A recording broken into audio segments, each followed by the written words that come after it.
दर्शक बंधु आज आपनकु गोटे सुंदर कहानीटी कहिबी। कहानीटी हेउछि बुढ़ा बाघ एवं चतुर ठेकुआ विषय रे। वीडियो को शेष जाए देखंतु।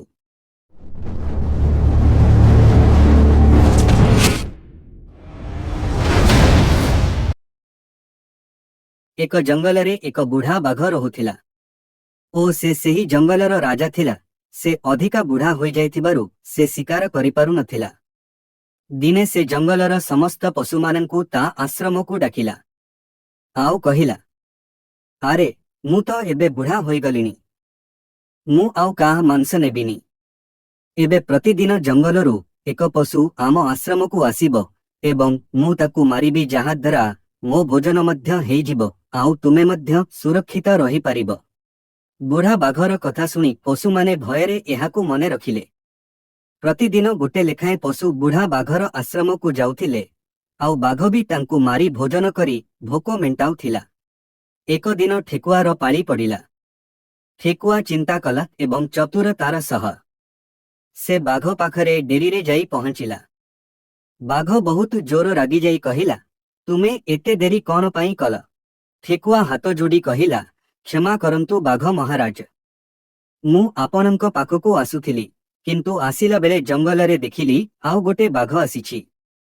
आउ से मते अटकेई कहिला जे से एठार राजा। मु तांकु कहिली, आम बाघ महाराज आश्रम रे अछंती, किंतु से किछि न सुनी मो पछरे दड़ी दड़ी आसिला।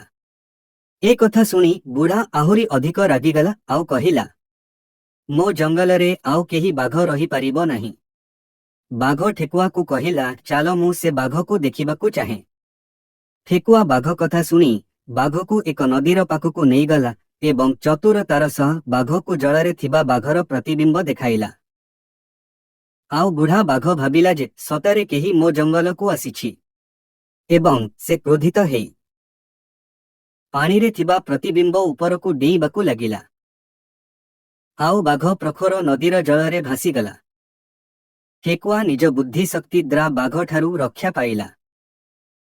एही वीडियो रे एहा शिक्षा मिलिला, जदि पाखरे बुद्धि शक्ति अछि ताहाले बल शक्ति को सहजरे हराई जाई पारिबो।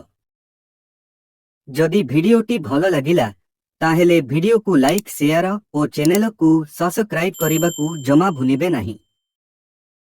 जय जगन्नाथ।